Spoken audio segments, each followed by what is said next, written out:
Greetings and welcome back to another iteration of MGTOW Talks, and I'm here today with the one, the only, Coltaine. And we're going to be talking about the glories of Vegemite, aren't we? No, just kidding.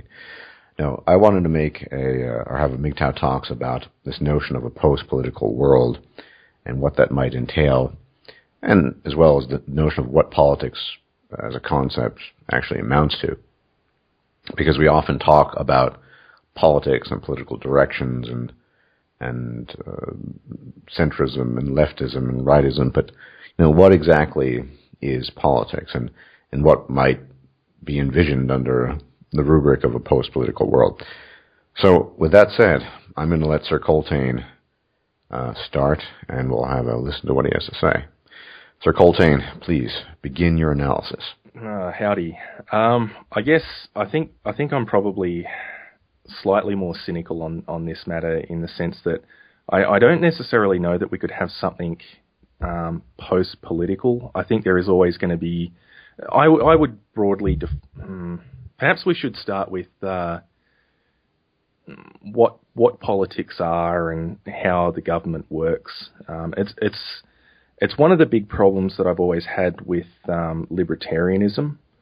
For instance, I have a great many libertarian leanings on a lot of issues, but I don't actually refer to myself as a libertarian, primarily for the reason that, particularly as you start to get into the more anarcho-capitalist, Randian flavour of libertarianism, there's certain assumptions and certain things that are said that I just don't quite gel with me. And a big one of those is this idea that the state is some separate entity. People talk about the state as if it's some disembodied, cabal of people pulling strings. I guess we could get into the opinions on whether or not the current state of politics is corrupt and whether they're serving the people as they should. But, government and politics in general is theoretically supposed to be, a body of representatives elected by the people for the people to manage certain services that are services and rules, legislation that is in the best interest of, the entire civilization of collective citizens that behind that government. To me, I think even in a, quote, post-political system, I would always see that there is going to be some direction that people are generally going to want to go in. There is going to be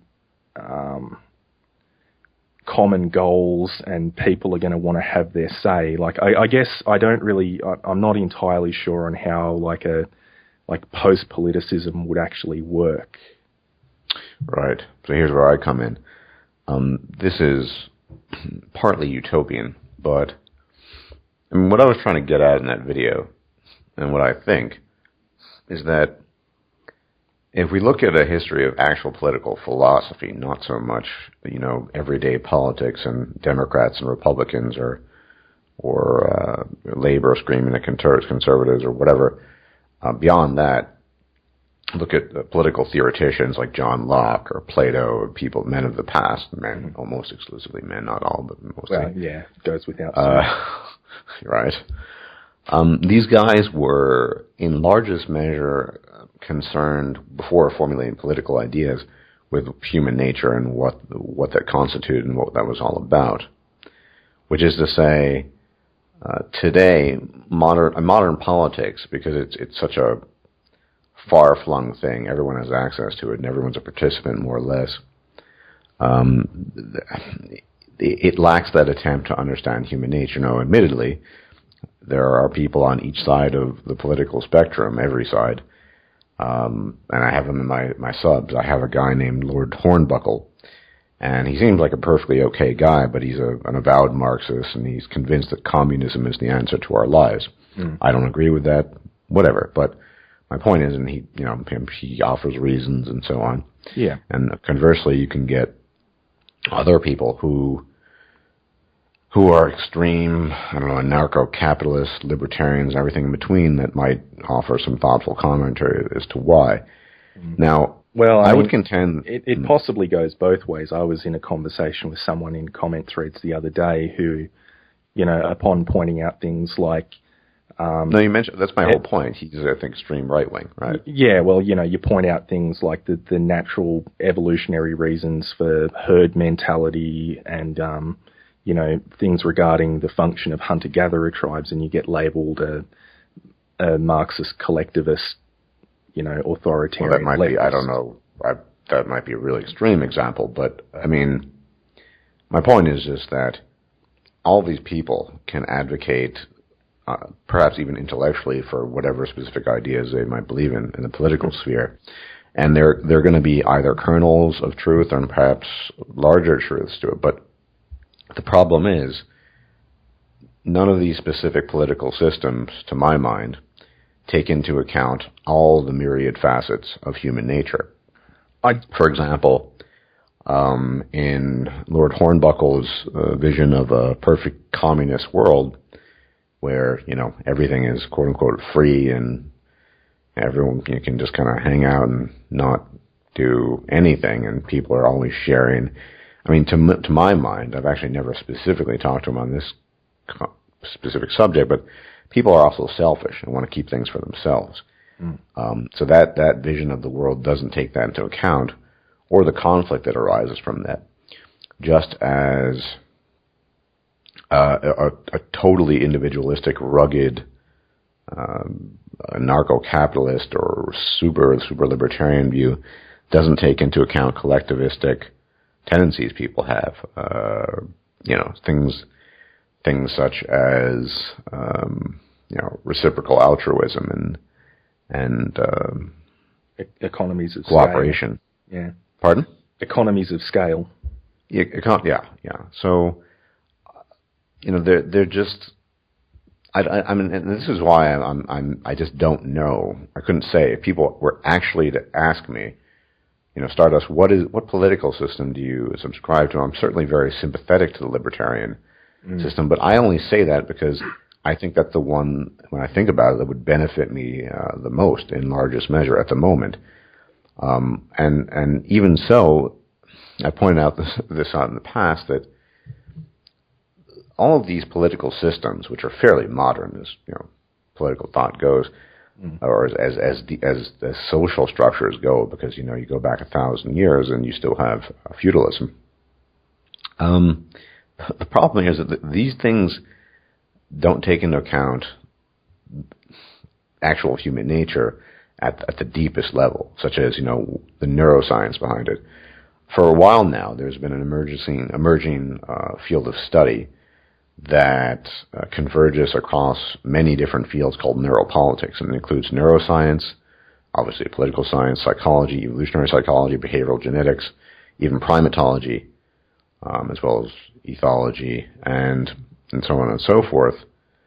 And, for example, there have been studies done, relatively small sample sizes, where they've analyzed and looked at the brains through MRI imaging in the states of Democrats and Republicans, or people who were avowed conservatives and liberals, and they saw differences.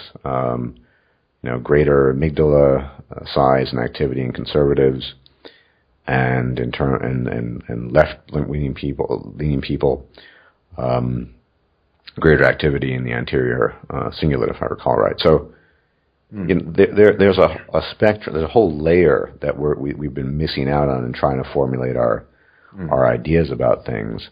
Well, and I think sorry, go on. This is something that Barbarossa has spoken about as well, where he didn't quite go into the level of neuroscience, but mentioned the statistics that if you look at Obama versus, I think it was Mitt Romney, you can actually, the most prominent determining factor of women voting for or against Obama was their marital status, with married women voting against Obama, married women voting for Obama, and divorced women basically riding like a perfect centre line.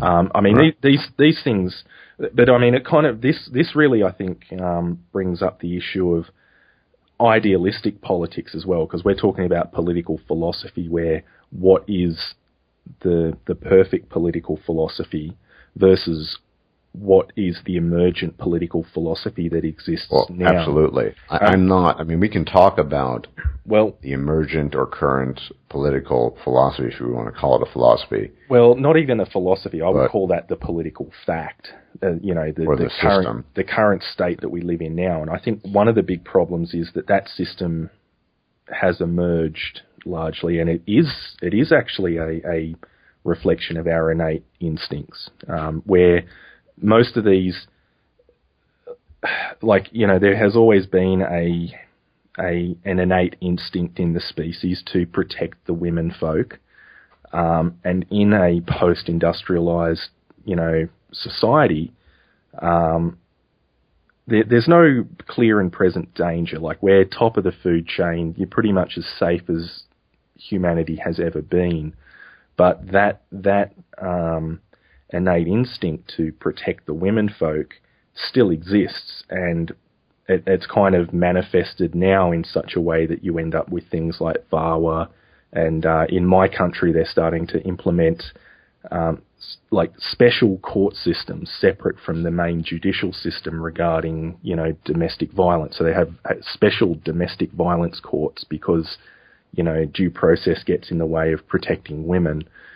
I think it's a terrible, stupid, illogical thing, but I also Without going on a tangent, Coltaine, can you maybe tell us a little bit more about these special down under courts that are? I don't really know anything about it, and I think most non-Aussians and dwellers down under wouldn't either. So why don't you maybe want to stay on track, obviously, but tell us a little bit about that. Well, I suppose it's not really a terribly deep or complicated story. I mean, feminists have been pushing this idea for a long time that violence against women is at epidemic proportions, and the current system can't adequately support that. So they've pushed for.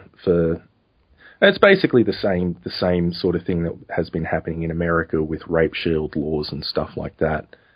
Primary aggressor laws, but a separate court that they've specifically been calling them a new domestic violence court system, which is specifically set up to hear issues of domestic violence. But yeah, I absolutely agree with you. I think it's important sometimes to talk about theoretical ideals, not ideals of what I want, but what potentially could be attainable given the body of knowledge that we have and could eventually get access to. So yeah, I would agree with you that we're hopelessly gynocentric, and we were talking about this the other day. We live in a world now where it's quite literally asserted that the mere presence of female workers in any number of fields is a good thing in of itself. That is, the fact that there are vaginally endowed human beings there. This is just good.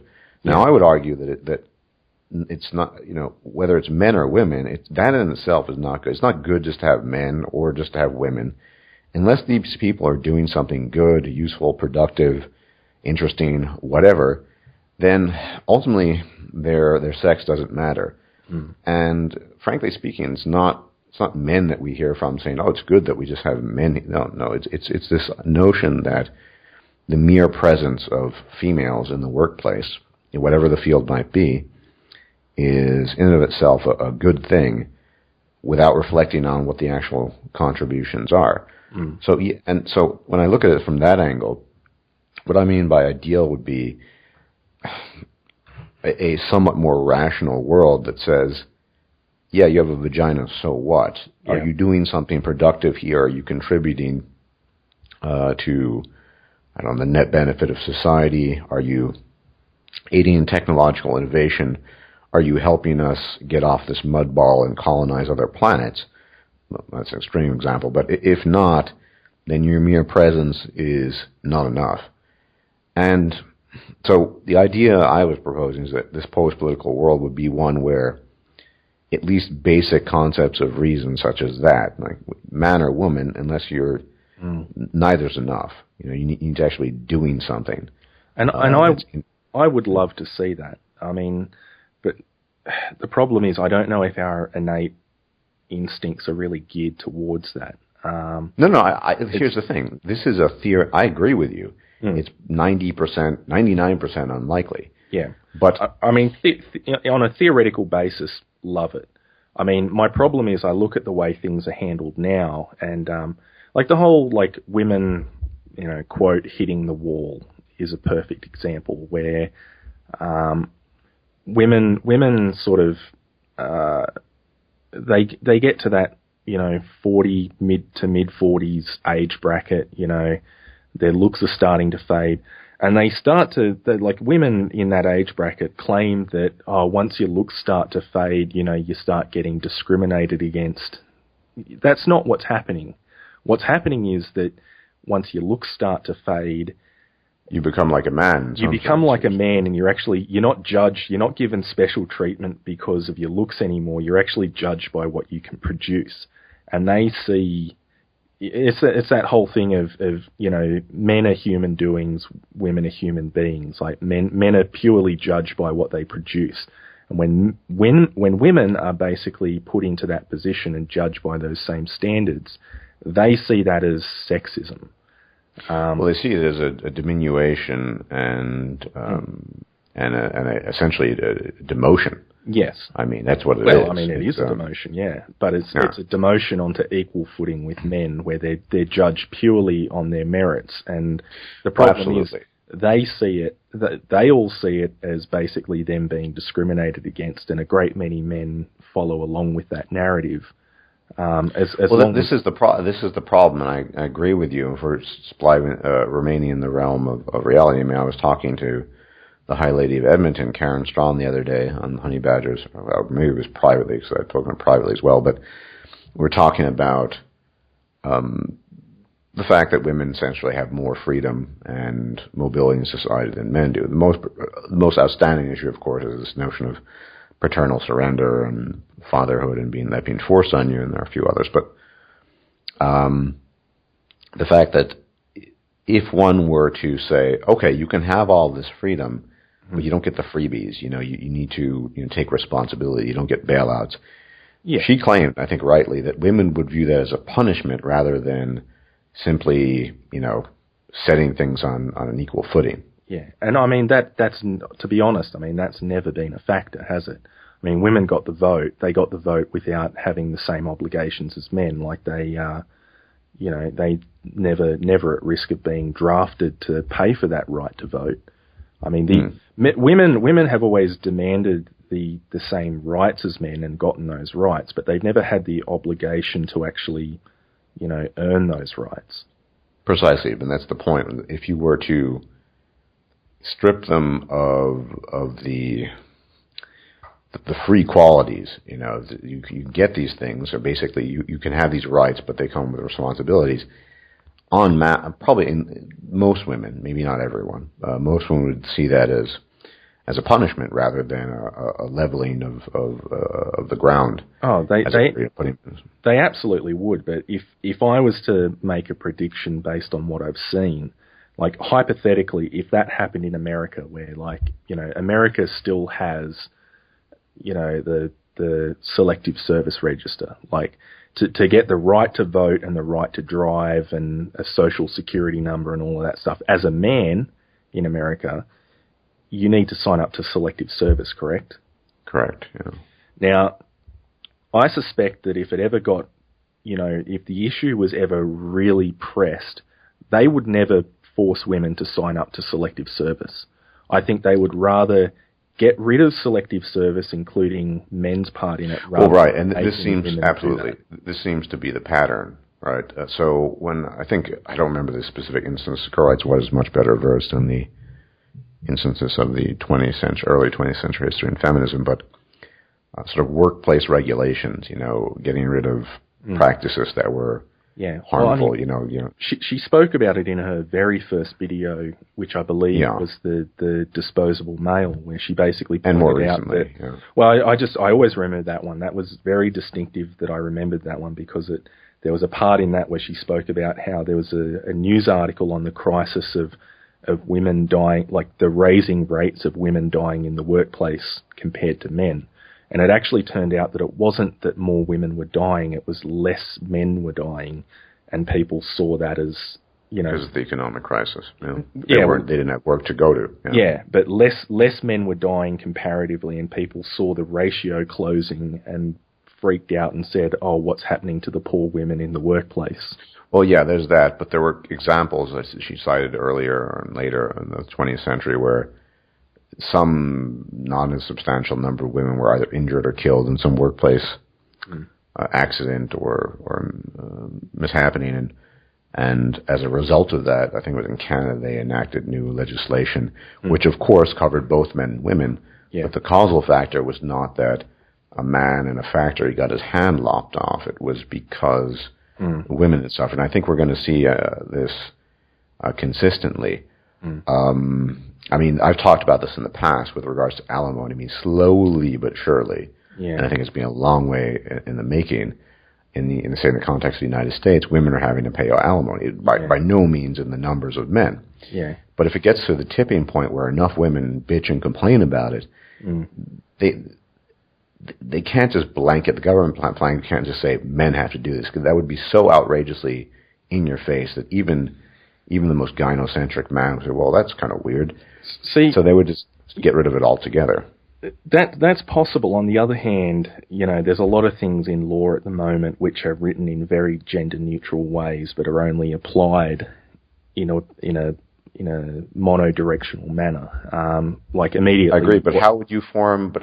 I mean, if women en masse being complaining about paying alimony, right?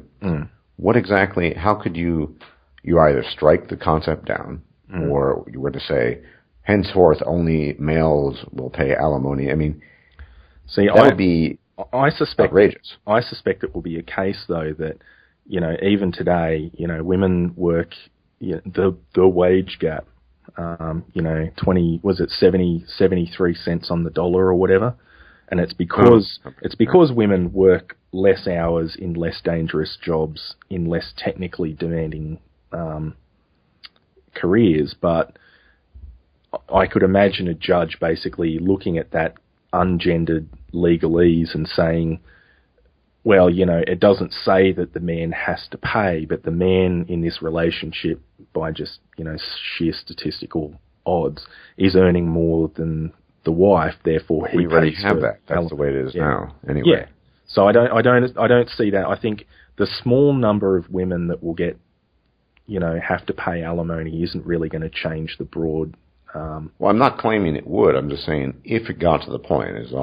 If it got to the point, it would change, but I don't think it will. I mean, well, I'm not claiming it would. I'm just saying that as a theoretical example of change being brought about because the primary quote unquote victim, or the person who suffers from some policy, it happens to be female. It's not because it affects men en masse. No. I mean, it doesn't stop there either. I mean, at my place of work at the moment, there's one woman in particular who is incredibly touchy, like uncomfortably so, just can't keep her hands to herself. And that's a perfect example of where, women have demanded workplace codes of conduct for other people, but they, as long as there's no sort of understanding that they have to follow it themselves. If there was enough men that started complaining that, she's inappropriately touching me, I suspect that some of those laws would change, because you don't want to see women en masse, getting hauled in front of HR and told to keep their hands to themselves. But I just don't think it'll ever get to that point. Well, I share that. I mean, I think we should qualify this conversation that I think it's, we can be accurate about what's going on now and what's likely to stay. I'm as cynical as the next person, probably more so, but it's also, I think, important to think about what might be optimal Not because it's necessarily attainable, at least within our lifetime or several decades or generations, but because I'm someone who's philosophically inclined as well as interested in science. The idea of a kind of optimized politics, which almost certainly would take into account differences in the brain between all sorts of people, specifically though men and women. C.S. MGTOW put out recently an excellent video where he, after looking at the evidence, had to come to the conclusion that wide-scale female political freedom is incompatible with male freedom. Now, I want to talk about this in a bit more depth. People, this is going to be unsavory to a lot of people who are outside of MGTOW, but the reproductive contract between a man and a woman is at best a kind of decent compromise to each side in the best case of scenarios, because each side needs the other. Men need the eggs, women need the sperm, and so on. But when you decouple that from the personal interaction between two reproductive partners or whatever, because you have the same conflicts essentially. So, say in any relationship or marriage, you're kind of banding together for the sake of your need to make copies of your genes or whatever, but you have to make quote unquote compromises in order to get along. But those conflicts still exist. The differences of what women want from reality in life and what men want from reality in life exist outside of that personal realm, and there's no incentive, particularly on the part of women, to indulge in compromise for the sake of men. And I think that's really what the problem is, and why I ultimately would have to agree with CS on the idea that large-scale female political freedom is incompatible with large-scale male freedom, and not just political, but any sort of freedom. Generally speaking, men want to be on their own and do their own thing. Generally speaking, not all of them, but many. And generally speaking, women want to be safe and be taken care of. And people do not want to. We can't talk about this out loud, but this seems to me to be setting up a permanent conflict that will never go away. Realistically, the cynic in me would agree with you. That'll never go away. However, if we were to theorize about an optimal society, it might be one where, frankly speaking, women might not have the vote, for example. It might be one where everyone has slightly more restrictions. And I'm not endorsing anything here specifically. I'm just saying we need to think about what is optimal. I mean, I bring this up all the time. Sorry, go on. Well, I'm just sort of thinking, like, on the basis of a pure, like, hypothetical, philosophical system that would work, what would you forego? Would you forego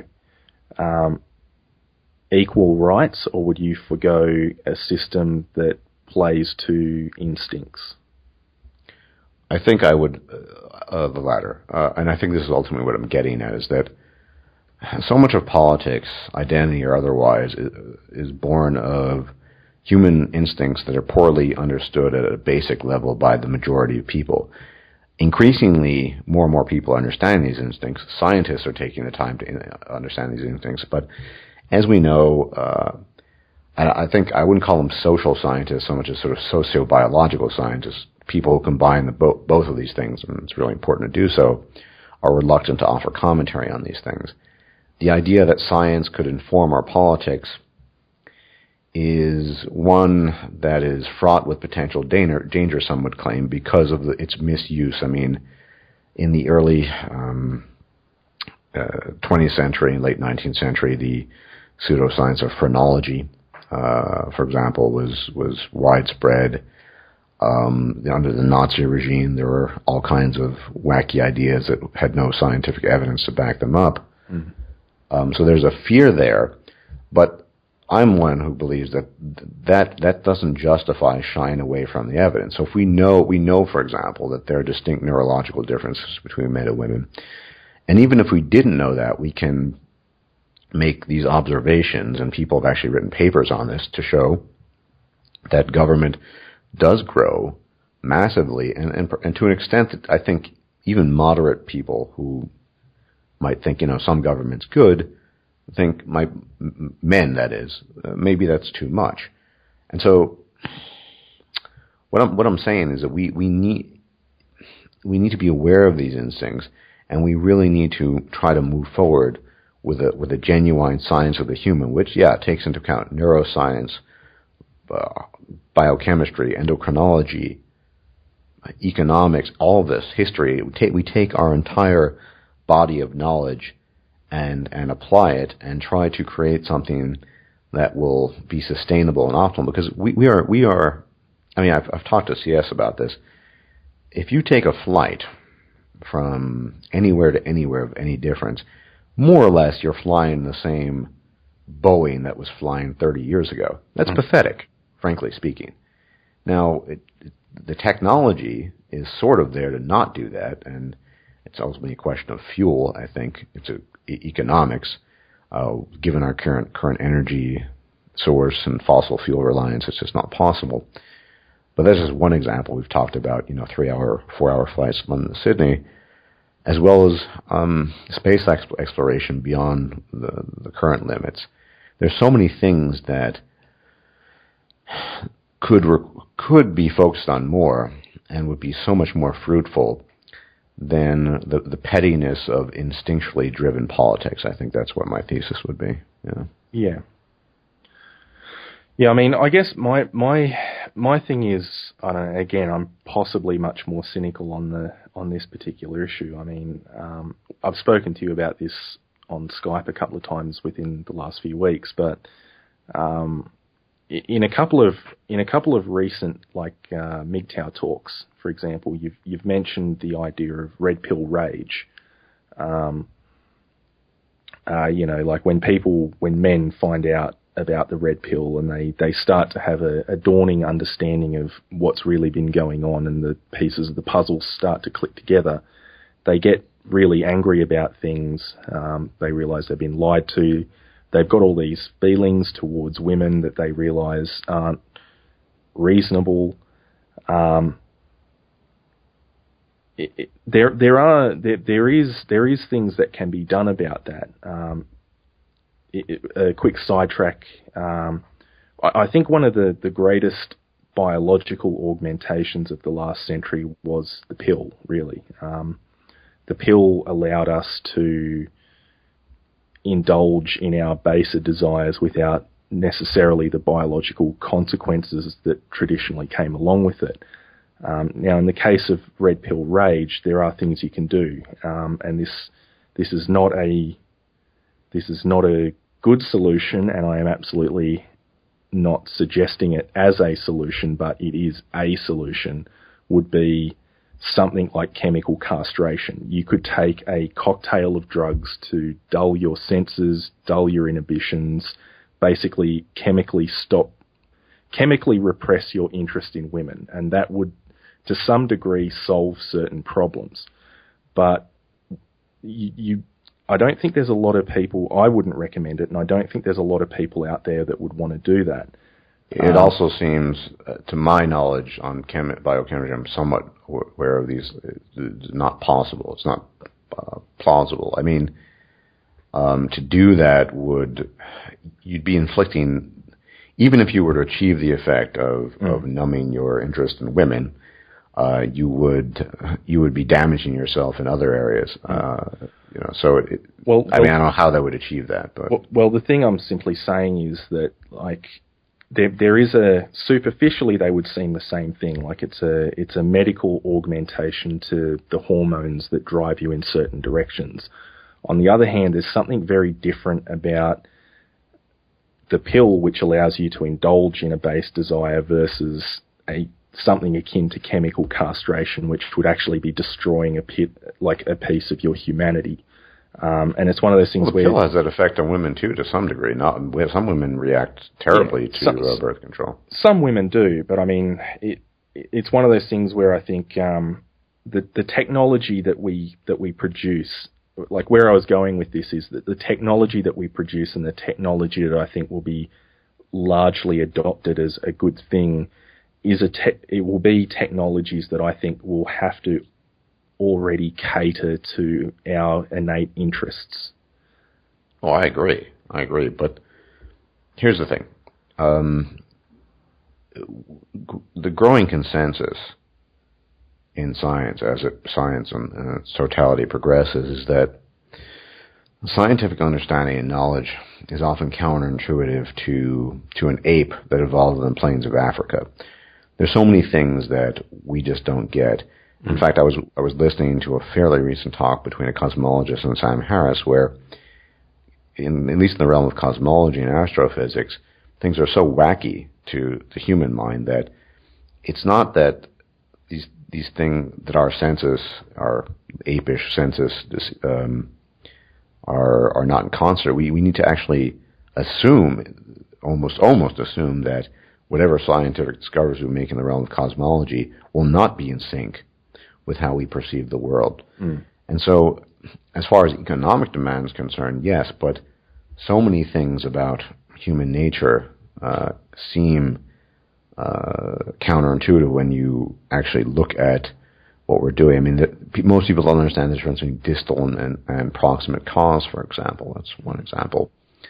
What's ultimately motivating their behavior, covert ovulation. There's so many things.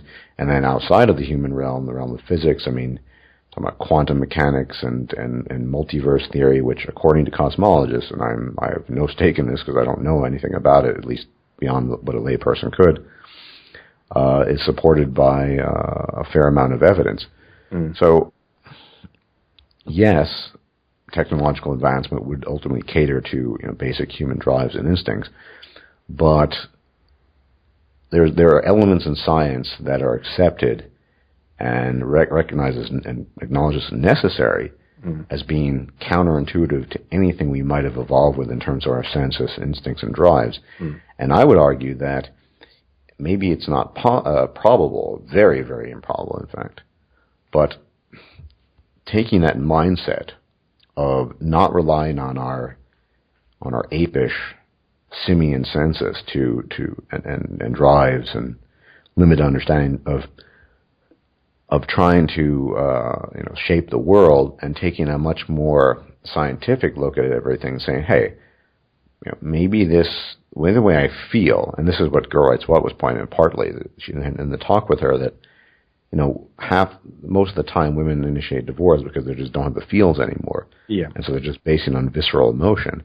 So much of what we want and desire is based merely on visceral emotion that isn't taking into account, long-term progress of civilization. C.S. MGTOW pointed out, and I think he's probably accurate in this regard, that the vast majority of the technology we have now is largely based on things in the 50s, 60s, and 70s. It's mere expansions. Nothing that goes that just out of the blue, something that was unimaginable at the time. And that's all well and good. But I think our reliance on essentially our apishness has been a handicap, and we're at the crossroads, at least potentially, of moving past that. Certainly not the majority of people. Well, I guess, it was kind of what I was building up to before, but this gets to the very difficult transhumanist question of where do you go from there? Do you try to construct politics in a logical manner and force people to follow that, or do you actually try to augment the human condition to be more in line with what would work as a large-scale civilization? I think the latter would be more plausible, because force and autocracy doesn't go down with people too well, and I would find that somewhat uncomfortable. See, I think the latter is better. I recently just finished rewatching the series Fringe. I don't know if you've seen it at all. I don't watch television, so of course not. It's somewhat similar to the X-Files, sort of a supernatural. The overarching story of the series is about how in the vast future,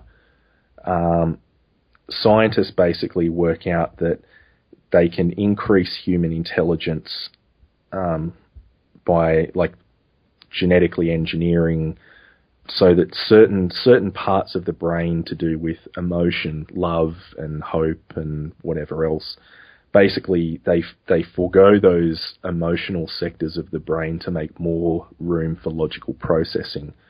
And by the year like 2600 or whatever, almost the entire human race is made up of genetically engineered, emotionless, almost robotic beings. And I guess this is one of those things where, I mean, it makes sense towards civilizational cohesion, but I can't ever imagine...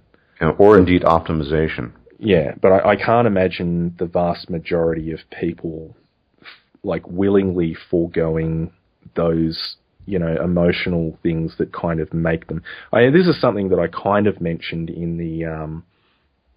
in my original response to your escape velocity video about the Chinese trying to implement, you know, genetic breeding programs to increase general intelligence. And you can do that, but the problem is that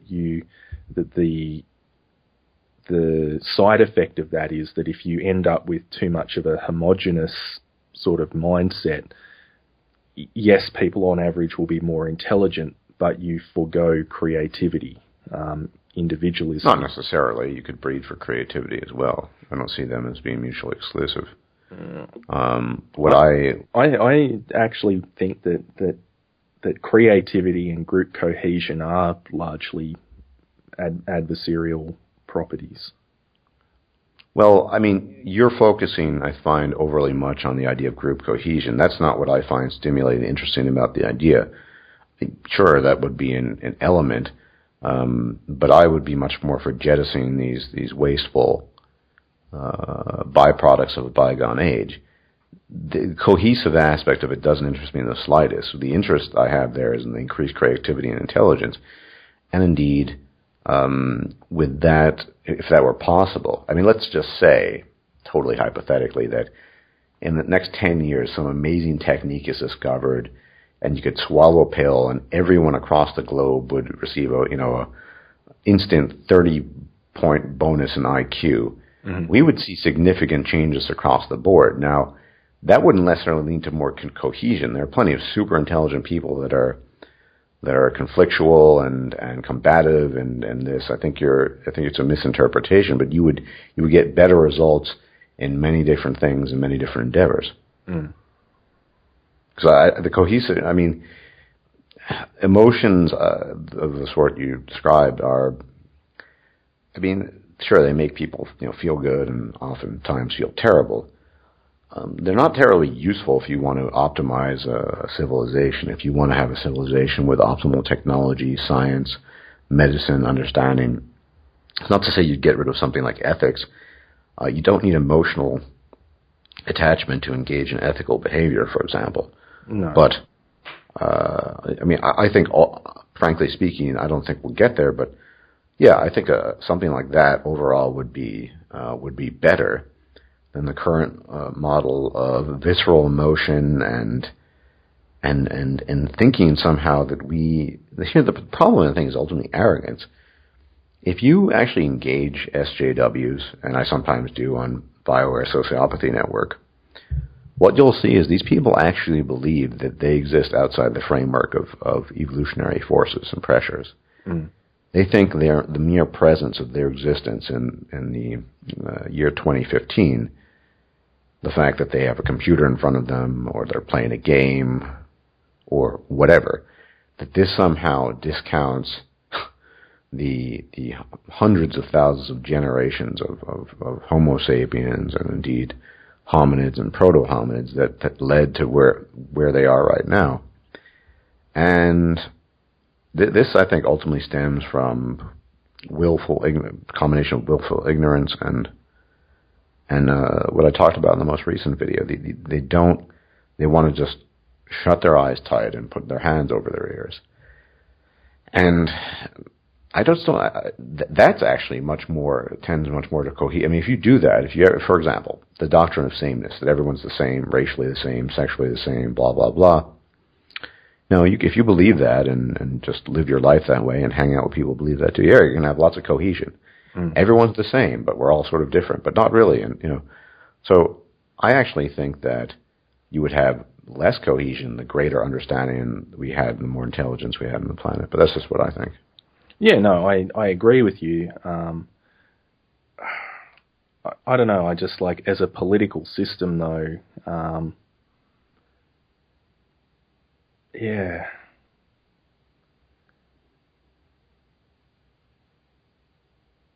Well, I mean, this is obviously not going to happen in our lifetimes. We're going to be dead if this ever does happen. Long before these things occur. If they do, it's just, it really depends on what humanity wants on the whole. If humanity just wants mindless entertainment of the sort we have now, vis-a-vis YouTube and other things, makeup tutorials, shoes, handbags, and indeed video games, although I would argue that many video games take far more creativity, intelligence, knowledge of programming, and the creation than these other things. But if humanity just wants mindless entertainment and basically quick shots of dopamine, which I think they do. And I mean, if you look at those sorts of things, I mean, you mentioned makeup in particular. I mean, makeup specifically plays to an innate instinct of, women trying to increase their, SMB, sexual market value. I mean, this is where I'm sort of seeing on things where, I mean, these are all good hypotheticals, but either the two paths that I see these things being implemented is either tyranny or actually augmenting the human ape to a degree where you almost couldn't say that we're human anymore. That's fine. Like it's I mean, what's so good about being human? The things that make us human, the things that really distinguish us as human animals from other animals, are things of degrees. So what I mean by that is that, yes, a dog has a brain and a lion has a brain and so on. But the frontal cortex is the most developed of any animal on Earth. Now, the visceral emotion, the feelings of jealousy and anger and frustration, many animals, particularly mammals, share this. These are not hallmarks of being human. Perhaps the creative, artistic processes that might arise from such feelings are, but I suppose then you could even talk about bowerbirds and things like that, and how close that is to the human creative condition. But it's one of those things where I kind of, on the one hand, like, I logically understand what you're saying. On the other hand, I don't particularly want to be a Doctor Who Cyberman myself, where I would forego those things for greater. I see. So you would wish in this theoretical realm to remain an emotional ape, bound to primitive feelings. Well, as I said, I mean, hypothetically, chemical castration, if you could do that, that would solve an awful lot of my problems day to day. But I would not like. I would not. Yeah, as I said, my only issue with that is you can't really isolate. I mean, you can. I mean, it's practically a science experiment that's been done. When you engage in massive use of steroid compounds, anabolic and androgenic steroids, usually in most cases for an extended period of time, you start down-regulating your own production of androgens, particularly testosterone, so your testicles shrink. And after you get off the steroids, if you don't engage in what's called post-cycle therapy, your testosterone levels are incredibly low.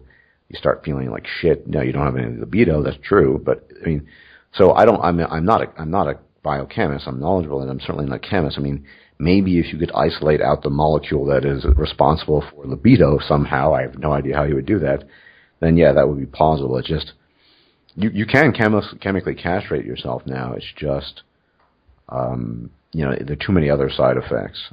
So I would be for personal chemical castration, that is for myself, if you could isolate out the other negatives that come along with that. Yeah. See, I don't know if I would necessarily be comfortable with destroying that part of myself, which I know isn't. Well, I don't isn't necessarily destroying it. You would, suppress. I mean, let's say suppress, augment, however you wanted to describe it. Like, I don't even necessarily know that I have a logical basis for taking that position. I guess I'd have to think about it more. Probably not. I can tell you that the idea, if it was available now, I wouldn't do it. The idea makes me terribly uncomfortable. And I think it would make most other people uncomfortable too. I don't think the vast majority of people would be willing to do that to themselves. It makes me uncomfortable too, but only because of the multiple side effects. I mean, to my knowledge, that you can't isolate out. I mean, the molecules that make up testosterone, for example, you can't isolate out the. I'm not really talking about side effects. I'm talking more about the philosophical question of what makes you human and how much of that are you willing to forego for a... Well, Coltaine, the problem here is it's kind of a moot point, because if we ever want to get off this mud ball and colonize other planets, and one day, all the things that we see in films like Star Trek and Mass Effect, and I mean, we're going to have to forego something that some of the negative things about us, to some extent, being quote unquote human. Once again, the things that distinguish us as being human are things of degree, and the emotiveness or the emotionality that people so cherish. These are not the things that have created supersonic flight. These are not the things that created polio inoculation. These are not the things that created transistor boards that the human eye can't even really see in great detail. None of these things have come about because of human emotion. So.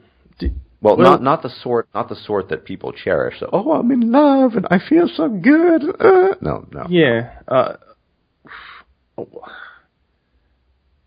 I'll come back to that, but hypothetically, do you think if emotions weren't involved, for example, the fierce rivalry between Tesla and Edison, do you think either of those two men would have hit the heights that they did? Well, I mean, once again, possibly not. I mean, I'm not discounting. Certainly, for example, a lot of man, that is male drive to create and produce, is born out of his desire to gain status. Now, Tesla remained a bachelor, never married, didn't reproduce. But once again, distal causes were operative in his case. He still was trying to achieve status. Now, he almost certainly didn't say, "I'm trying to achieve status and outdo my competitor to impress females, so I can make copies of my genes with a more optimized female partner." No, but I mean, these things are still in place. So that it depends on the kind of emotion, I think. And I've talked about this many times. It is difficult to be incredibly productive if you actually decoupled yourself from your desire to impress females, if you're not interested in making copies of your genes. A lot of your motivation to do things excessively, whether it's good or bad, although I'd argue more good in terms of productivity, that can ebb a bit. And well, that was actually, there's an element there. When I said I'll come back to that, that was the other thing that I was going to mention was, I recommend to any man that asks, I talk to these days, I say, don't get married, don't have kids, live for yourself. And I do that on a personal level. I tell anyone that will listen, and they see how I live. I live a pretty, as you know, my work life has been unseasonably busy lately. But the truth is, you're a lord of motorcycles running over kangaroos in the outback. Yeah, I live a pretty fucking charmed life. I have a nice house. I've got, my bike parked in the garage. You eat what you want. Eat what I want when I want. Beer on tap, projector. I've got my mate's Porsche in the shed at the moment, which I have keys to. I am living a charmed life. But it's one of those things where I think, if the vast majority of men suddenly, tomorrow, hypothetically, if we woke up tomorrow and the male sex drive was gone, and along with that was also gone the desire to produce, to attract females and impress them and, find your place as high as you can in the status hierarchy, what would happen to human civilization's production on the whole? It's a good question, and it's an excellent question, actually. It's one of those things where getting off this mud ball is a noble goal, but NASA in particular is a very small part of what humanity does, and it create, that to support the National American Space Agency requires an enormous amount of productivity in other sections, including retail and things like that, to bolster the economy, to make sure that there's enough of an economic backbone to support some of those more fanciful. No, I agree, and this is something that I disagree with. A lot of certainly in the early 2000s. Have you ever heard of Peter Schiff? The name rings a bell. Who was mostly remembered for being reasonably accurate on the housing bubble and whatever back in 2008. Yeah. Now, I don't see retail and service jobs, and I'm not an economist, but I'm somewhat knowledgeable, as a consequence merely of too much government involvement. I see the consequence of having too big a population, which is to say, most people aren't that bright. Most people aren't going to be doing... Well, even the bright people, like I know bright people that don't necessarily have. I mean, I'm a bright person, and I could be doing a lot more. I could have got a degree in theoretical physics and stuff. Yeah, and I agree. I mean, you have multiple talents. Well, I'm just saying, like even smart people aren't necessarily going to work a 18-hour day for the, No, and that's my point. But that said, I'm not talking about those. I mean, the majority of people are average or somewhere slightly above average, or they fall within the mean. Yeah. And we have a lot of people. So the presence of retail jobs and service industry, if you look at hear a lot of Austrian theory of economics. Well, this is all artificial. Well, yes and no. Human beings want to buy shit, particularly women want to buy shit, stuff, shopping. And, if someone only has an IQ of 80 or 75 or something like that and doesn't want to, become a criminal, what is he going to do? I guess he can work as a cashier or sweep the floors at a store or be in some sort of service endeavor. So, I mean, I don't want to get too off topic, but the majority of work isn't going to be lofty stuff done by super geniuses. I'm far from anything like that myself, but... Yeah, I mean, that said, I mean, the majority of that kind of work also gets taxed and, pays for things like, studies by the National Institute of Health, NASA, etc. Yeah, I mean, the libertarian in me finds it questionable. I recently was reading off my part list from the things that have arrived from my supercomputer. I have it in front of me again. So once again, the net sum was €860.19 with a value-added tax, a VAT of 19%, making the value-added tax adding up to €163.44. Now, I have no idea where these €163.44 that I paid, in addition to what the net value of the components I ordered amounts to. In a world I would like, that would go to researching longevity and understanding, a greater understanding of telomere length and how it relates to longevity and health, and but for all I know, it's just going in the pockets of some corrupt politician, or paying the welfare to the German equivalent of a welfare mom, which is it's called Hartz IV. So I mean, I don't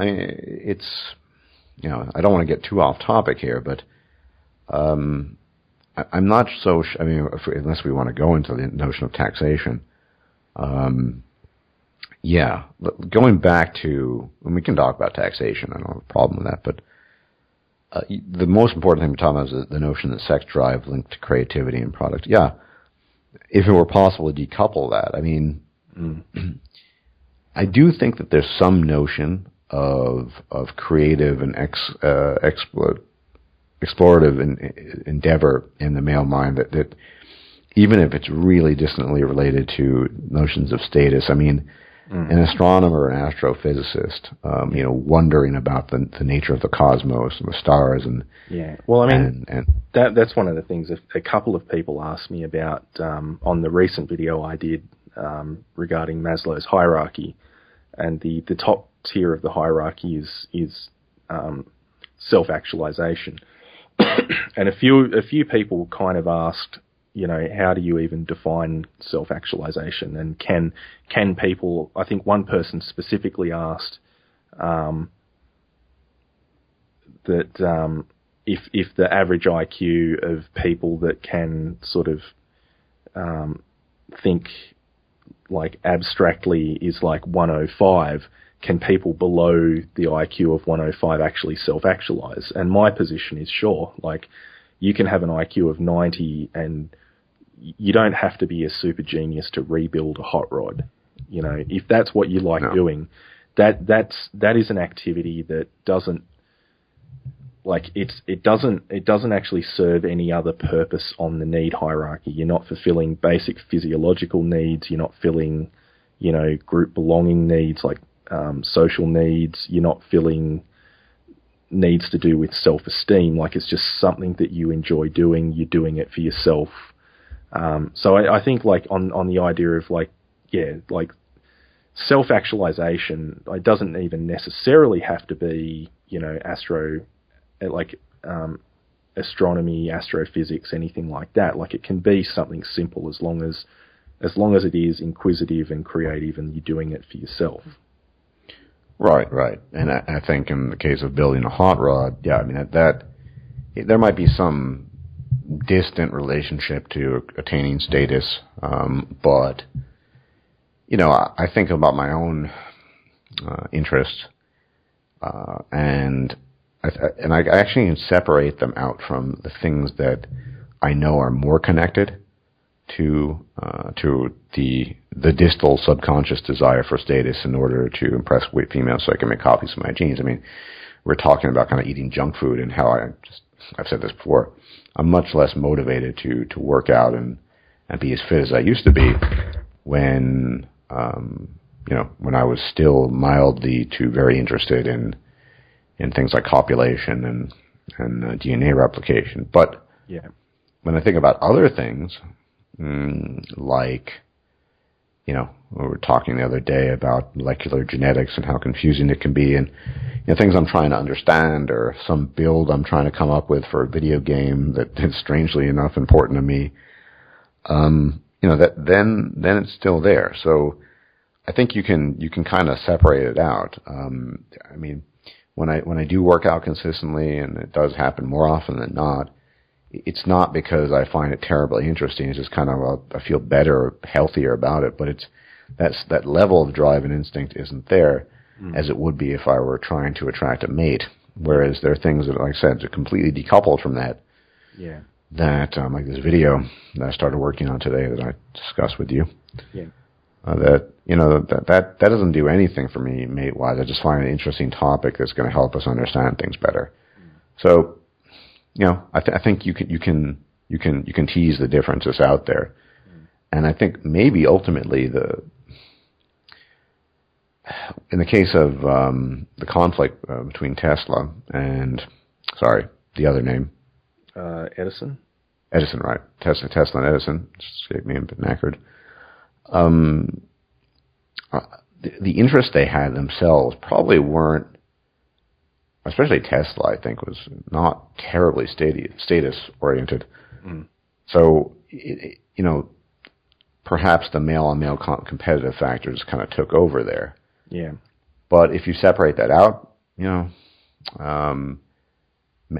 particularly, I mean, here's one thing, right? When you take women out of the equation, tend to be a lot more cooperative, and a lot less destructive towards each other. And if you have a team of astrophysicists and theoretical mathematicians and all of this, working together, and there are no women there to impress, I don't necessarily see the necessity of these kinds of rivalries having to come between them. Mm. I think the rivalries would still exist. I think they would be for different reasons, though. Well, for different overt reasons, rather. Mm. Covertly, I think the reasons tend to remain the same. I mean, we don't stop. We haven't stopped wanting certain things just because we might live in a city with skyscrapers, as opposed to 50,000 years ago when no such thing existed. So, pardon me. But yeah, I think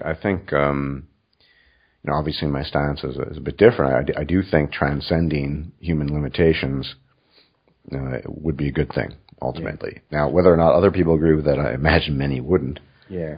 Well, I mean, I guess this is one of those things where it's a complicated issue for me. On the one hand, I do agree that transcending human limitations would be a good thing. If I could get a chip in my head, for example, that when you asked me about some issue that I didn't know about, and it could automatically look it up on Google, and the information would be right on, would be right in my head for anything you asked me. And I could be like, yeah, I know about such and such.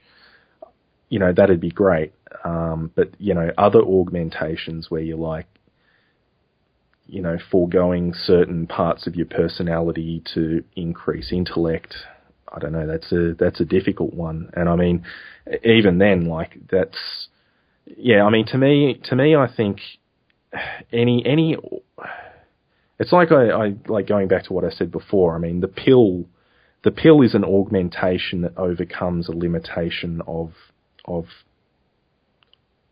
people. You want to have... You are, by the way, aware of the irony. By using the term augmentation, you're very much directly referencing Deus Ex, the series, anyway. I've never actually played it.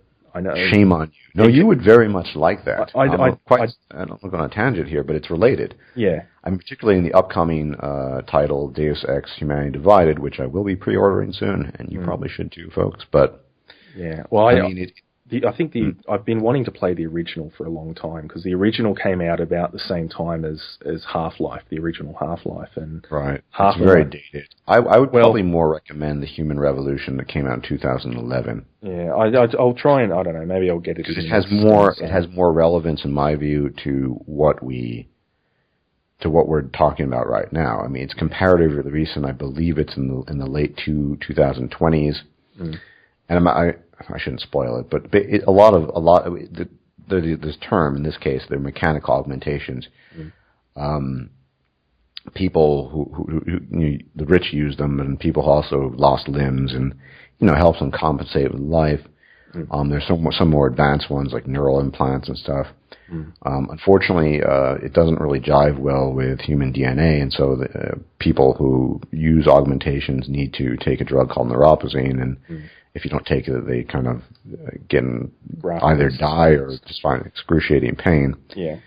I don't want to spoil the plot, but in any event, this is very much the core of the central of the story. Is that what does it mean to be human, and furthermore, how much government interference should there be with regards to augmentations? Yeah. Is it a good thing? Because you also have this group called the Humanity Front who's saying, no, we don't need this. This is bad. We're leaving behind what makes us human, and so on and so forth. Yeah. Very topical. Yeah, well, I mean, in the case of the pill, I would absolutely call that. Obviously, it's not mechanical; it's biochemical. But I would absolutely call the pill an augmentation to the human condition. But the thing about it was that it augmented people in such a way that it allowed them to freely do something that they already wanted to do. They wanted to have sex, and now they can do it without the repercussions of pregnancy. And I think that any augmentation that happens in the future, for it to be successful, it is going to have to play to some need or desire that we already have. But and that's what happens in Deus Ex. I mean, the first mechanical augmentations, if I'm understanding the history correctly of the fictional universe, there were people who had lost limbs, wanted to walk again, things like that. So there was a sort of basic need for that. From there, you get weapons technology being integrated into augmented mechanical limbs, neural implants. But the first stuff was sort of, beneficial. Yeah. Born of a need to help handicapped, disabled people. Yeah. But and I agree with you.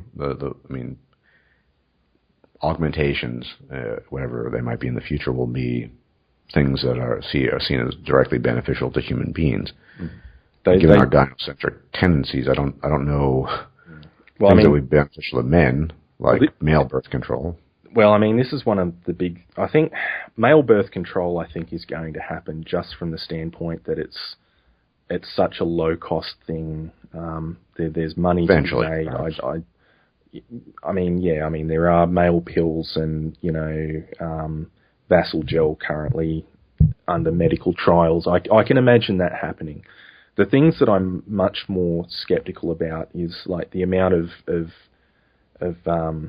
importance that people in this community in particular put on things like the artificial womb.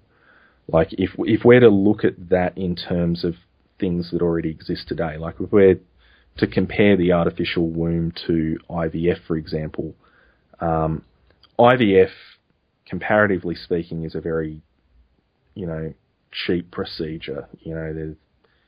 The inseminate the eggs, turkey baster, couple of follow-up checks with the GP, but that's still a tightly government regulated thing. It costs like $10,000 every time you do it.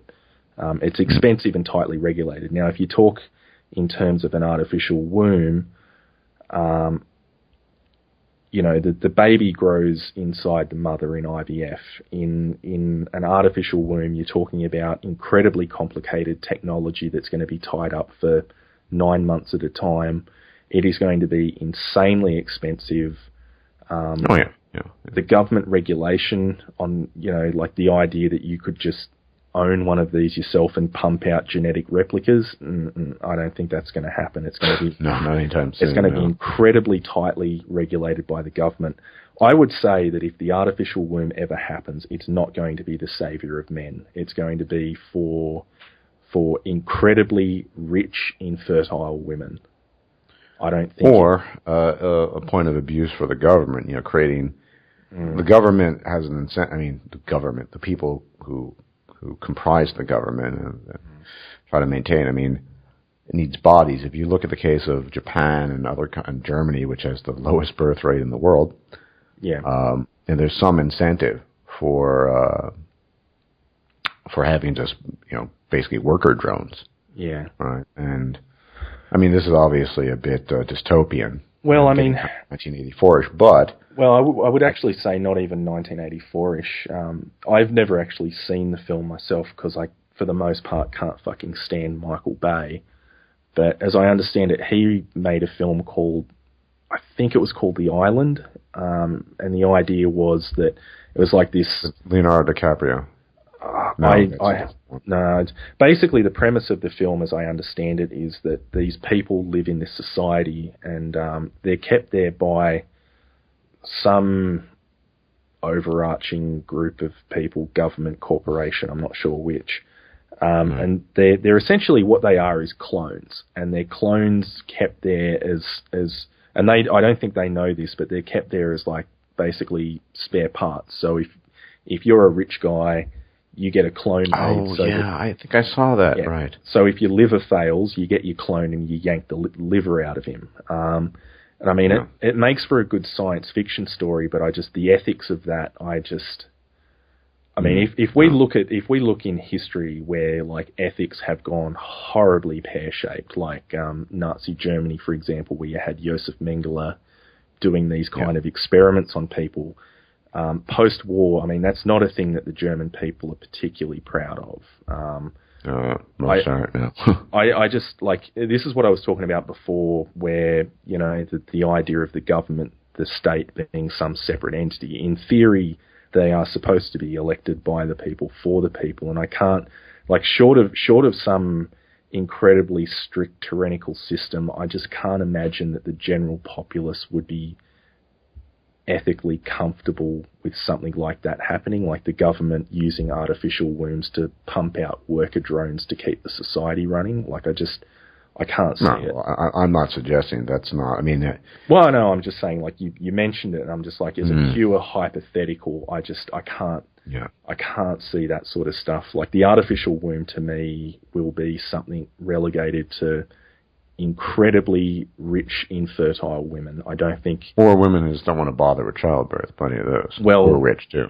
Possibly, but they would have to be incredibly rich to afford it. Like, if agree. IVF, where you go to the doctor, they give you the old turkey baster, and then it's 9 months of your time, costs $10,000. I think, like, artificial womb technology, you're talking probably millions of dollars a pop. And I mean, to be fair, you see this in other, I mean, with regards to somatotropin, for example, human growth hormone, it's still quite expensive. Most people don't have access to it, and it tends to be something that people use when they get older and when they have money. I mean, most Hollywood stars who are older, I mean, Sylvester Stallone's shape is due to, multiple units of growth hormone daily, without a doubt. So he actually got busted when he came to Australia one time because he brought all these steroids and growth hormones with him, and most of them are actually illegal in Australia. Right. Well, whatever. It's his business. Yeah, but I don't particularly care. But yeah, I mean, most people can't afford all that. But I think it's going to be one of those things where, in some ways the transhumanist future is very bright, and I think there'll be a lot of great innovations that will free us from problems that we have now. But yeah, there are certain things that, just the artificial womb being one of them, I don't really see it being beneficial to, average Joe on the street. Yeah, no, I completely agree with you. No, I mean, this isn't transhumanist, but I mean, something that seems to be fairly around the corner, if you will, is the notion of the Google Glasses, where you can sort of call up images. If you're walking down the street of, say, Manhattan, like, oh, fuck, what was the name of that author? Or, the name of that chemical compound, and you go to. You press a switch on the small tiny switch on the side of your glasses. You bring up an image. Oh, that's the name of this, and whatever. Well, I mean, I don't know. I mean, in the general sort of thing for that technology is called augmented reality. And it's I don't know how successful Google Glasses are going to be. I mean, one of the things that has been good with Apple Watches and things like that is that they are fashionable, whereas I think people, whilst the Google Glasses I think would be useful, I think people will look at them and think, you look stupid wearing that, which is an irrational, stupid thing, but it is a determining factor in the market of wearable computing. I think there are actually other places where that technology is going to work a lot better. I've seen recently there's a I think it might have been like a Kickstarter or an Indiegogo thing. I saw a system that was similar, where it was like an augmented reality, where it showed you it was basically like a heads-up display that fits to your motorcycle helmet. So you're riding along and you've actually got on the road in front of you, you've got your current speed, GPS map, you take video, etc. But yeah, straight up Google Glasses. Maybe if they can make them more discreet so they look like regular reading glasses. But I think, the fashionability of Google Glasses is going to be its undoing. No, fair enough. Anything else you'd like to add? I think we've discussed the meat of the issues here. Yeah, well, I mean, just I guess to summarise, I mean, my position is, I mean, I'd love to see a lot of the things that we've spoken about tonight. Some of them I'm a bit more cautious about, but I think ultimately it's going to come down to, whether or not these things are going to mesh with our innate instincts and desires in such a way that they'll be feasible and acceptable on some kind of mass scale, whether it's political or technological. Yeah. No, I largely agree.